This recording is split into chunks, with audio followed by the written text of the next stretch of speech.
এখন 3 নম্বর গিয়ারে যাচ্ছেন, আপনারা টানছেন, গাড়ির স্পিডটা বাড়ছে। এবার স্পিডটা যখন বাড়বে আপনারা দেখবেন বাইকে যে হ্যালো বন্ধুরা কেমন আছেন, আশা করছি খুব ভালো আছেন। তো চলে আসলাম আবার একটা নতুন ভিডিও নিয়ে। বন্ধুরা আজকের ভিডিও বিষয়টা কি, একবার কমেন্ট করেছিল যে আমরা কিভাবে বুঝবো আমার বাইকের এখন গিয়ার দিতে হবে।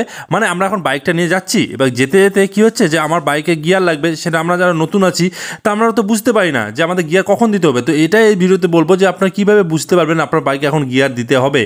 তো সেই জন্য ভিডিওটা দেখুন শেষ পর্যন্ত। আর এরকম টাইপের আরও ভিডিও পাওয়ার জন্য অবশ্যই চ্যানেলটিকে সাবস্ক্রাইব করে পাশে বেল আইকনে প্রেস করে দেবেন, কারণ ভিডিওটা হতে চলেছে একেবারে ছোটো। চলুন আমরা ছোট্টর মধ্যে সব কিছু বুঝে নেই। দেখুন এই ভিডিওটিতে আপনাদেরকে টেকনিক্যালভাবে বলবো না যে আপনাদেরকে হচ্ছে মিটার দেখে দেখে গিয়ার দিতে হবে। মানে কি যে অনেক ভিডিওতে বলে বা নিয়ম আছে কিছু যে এত স্পিড থেকে এত স্পিডের মধ্যে এরকম গিয়ার দিতে হয়, এত স্পিড থেকে এত স্পিডের মধ্যে এরকম গিয়ার দিতে হয়, এরকম একটা নিয়ম আছে। সব কিছু একটা নিয়ম প্যাটার্ন থাকে, তাই না? যেমন আমি নর্মাল যদি আমি যাই, দেখা গেলো আমি হচ্ছে 1 নম্বর গিয়ার আছে, আমি 1 থেকে 10-এর মধ্যে মনে করেন 1 নম্বর গিয়ারে যাচ্ছি 10 অবধি, তার বেশি আমি যাবো না। তারপরে গিয়ে 10 থেকে 20 বা 30 অবধি আমি মনে করি 2 নম্বর গিয়ারে যাচ্ছি। এটা একটা প্যাটার্ন থাকে, ঠিক আছে? কত স্পিডে কত গিয়ার দিব, তো এটা একটা প্যাটার্ন থাকে। বা গিয়ারটা বাড়াতে হবে কখন, মানে কোন স্পিডে গিয়ারটাকে বাড়াতে হবে, এই একটা প্যাটার্ন থাকে। তো মেন ব্যাপার হলো আমরা কীভাবে বুঝবো। দেখুন বুঝতে হলে সেটা কী হবে, আপনাদেরকে বাইকটাকে ফিল করতে হবে। মানেটা কী হলো, দেখুন আপনারা একটা বাইক নিয়ে যাচ্ছেন, এবার আপনার কখন বুঝবেন গিয়ারটা কমাতে হবে, কখন বুঝবেন গিয়ারটাকে কমাতে হবে, বা কখন বুঝবেন গিয়ারটাকে বাড়াতে হবে। তো এটা বোঝার জন্য আপনার বাইকের হচ্ছে যে ভাইব্রেশন বা সাউন্ডটা দেখে আপনারা কিন্তু বুঝে যাবেন। মানে যখন আপনারা নতুন নতুন চালাচ্ছে তখন অতটা ভালো বুঝবেন না, কিছুদিন যখন বাইকটাকে চালাবেন, রাইড করবেন, তখন আপনারা বুঝে যাবেন যে আপনার বাইকে কখন গিয়ার লাগবে।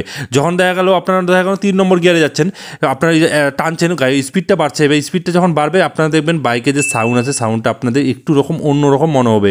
যখনই মনে হবে বাইকটা একটু গোঙাচ্ছে বা একটু অন্যরকম হচ্ছে, তখন মনে করবেন আপনার বাইকটা গিয়ার চাচ্ছে। তার আগে আপনাদেরকে কিন্তু গিয়ারটা দিতে হবে। এটা কি ব্যাপার, এটা হলো আপনাদেরকে প্র্যাকটিস। আপনারা যখন অনবরত গাড়ি চালাতে থাকবেন, বাইক চালাতে থাকবেন, চালাতে দেখবেন অটোমেটিকলি আপনাদের কিন্তু গিয়ারটা বুঝে যাবেন যে কখন আপনাদের গিয়ারটা দিতে বলছে আপনার বাইক। তো আপনারা চালাতে এটা এক্সপিরিয়েন্স হয়ে যাবে। এর জন্য আপনাদেরকে বারবার কিন্তু মিটারে দেখতে হবে না যে আপনার কত স্পিডে গেল, তারপর আমি গিয়ার দিব না কমাবো, এটা আপনাদের দেখতে হবে না।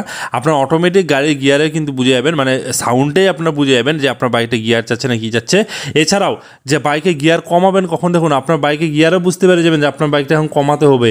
এটা পুরোপুরি রাইডিং চালানোর উপরে এক্সপিরিয়েন্স করতে হবে। এটা কিন্তু আপনারা কোনো ওই খাতা কলমে বা আপনি বললাম যে এত স্পিড দেখার পরে আপনারা দেখবেন যে এই স্পিড থেকে এই স্পিডের মধ্যে আপনারা কমাবেন, এই স্পিড থেকে এই স্পিডে আপনারা বাড়াবেন, এটা কোনোদিনও এবার চালানোর সময় হয় না।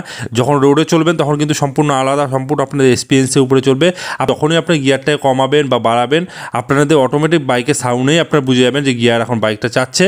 এবং যখন কমাবেন বাইকে দেখবেন একটু বন্ধ হওয়া ভাব হবে, বা আপনার বাইকটা আপনার সাউন্ডটা বুঝবেন যে ঘটঘট ফটঘট করবে, তো মনে করবেন আপনার বাইকে গিয়ারটা বেশি আছে, সেটা কমাতে হবে।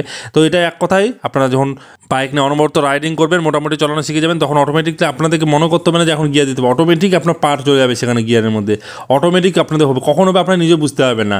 তো এটাই আপনাদের বোঝানোর জন্য ভিডিওটা করলাম। এরকম কোনো ট্রিক দেখে আপনাদের দেওয়ার দরকার নেই যে আপনাদেরকে এত স্পিড এত গিয়ার দিতে হবে, এরকম ট্রিক দেখার দরকার নেই। আপনারা নর্মালি আপনার গিয়ারটা দেন, দেখবেন অটোমেটিক আস্তে আস্তে এক্সপিরিয়েন্স আপনাদের হয়ে যাবে। তো এটাই একটা ছোট্ট ভিডিও, ভালো লাগলে একটা লাইক করবেন, যারা নতুন মধ্যে সাবস্ক্রাইব করে পাশে বেল আইকনে প্রেস করে দেবেন। চলুন আজকে এতটুকু, সবাই ভালো থাকবেন, সুস্থ থাকবেন। Thank you, take care, bye by.